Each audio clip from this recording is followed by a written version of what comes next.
Welcome to Faith in 5, a weekly video devotional designed to discuss practical spiritual concepts in 5 minutes or less. I'm your host, Mark Vandella. A little while back, I did a sermon on adversity, on tragedy, on difficulties, and to start that off, we did a street interview. So we created a video and just asked people of all different backgrounds and beliefs and experiences, and we asked them about those issues, and we asked them one key question. We said, what was the result? Like now looking back, what was the result? And every single person said that they were better, they were stronger, they were more equipped to deal with more life issues that were yet to come that they had no idea were going to happen. And some people even said, I was actually better able to be there for a friend because I went through that. And see, this unknown is a little bit scary, right? Tragedy always comes without us knowing what's going on. We don't always cause it. We don't always see it coming. But we as humans like to know cause and effect, right? We like to know why. So if something bad is going on, we're always looking for why that happened to us. And it's no different today than it was when Jesus was on the earth. In fact, in John 9, Jesus and his disciples had just interacted with a blind guy.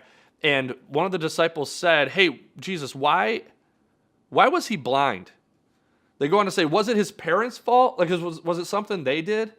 And back then, there was definitely a belief that if you were afflicted with something, that it was because of something you had done, something your parents had done, or maybe even something their parents had done. But we as humans want to know why. We want cause and effect. And Jesus says, no, it had nothing to do with his parents. You're asking the wrong question. He says, you know what? There's nobody to blame here. The real purpose, the real thing you need to be looking for in tragedy and among difficult times is how God is working, how God's glory shows up in those difficult times. See, tragedy is a result of a broken world.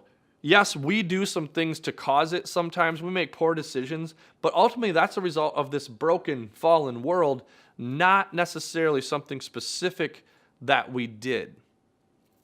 See, a couple of years ago, also, just before I wrote that sermon, a couple of my friends, Sam, Simon, and Lucy, lost their dad.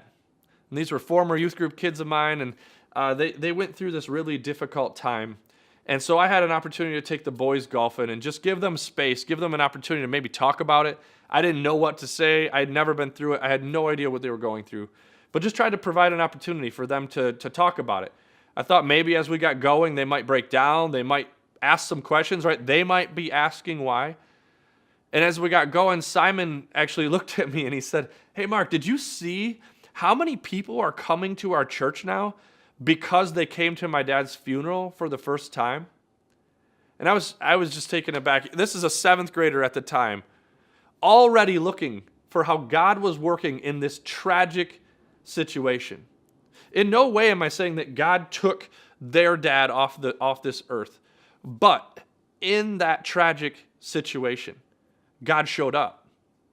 And Simon was able to see it.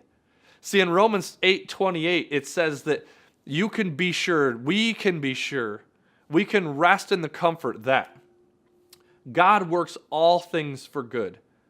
Good things, bad things, really, really difficult times. He works those out. That's when we're able to rely more on him and he continues to move and work in our lives, that he shows up in ways that we've never experienced him.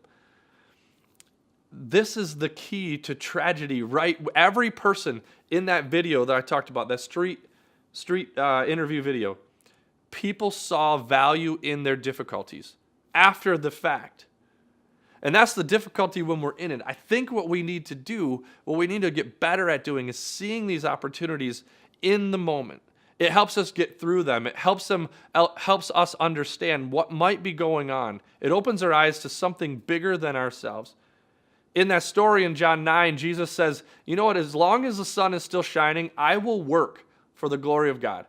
He's essentially saying, as long as I'm on this earth, whether it's good or whether it's bad, I'm going to be pointing people to my God. And so as we walk away, our takeaway for this week is to look for areas that God's working. be more aware of where he's working in our lives in the good, the bad, and the ugly. But then the second thing too is to take that same attitude that Jesus has, as long as I'm here. Right? Be confident that as long as I'm here, I'm going to point people to God. That's my attitude, whether it's good or bad, I'm going to point people to it. And if we can get good at doing that, if we live a life that points in that direction, not only will our lives be better in the midst of tragedy, but the people around us will experience God in ways that they never have. They'll see a different picture of God because of how we work through that difficulty. Thanks for tuning in. If you want to follow us each week, click here to subscribe. And if you want to take it a little bit further, click here for discussion materials.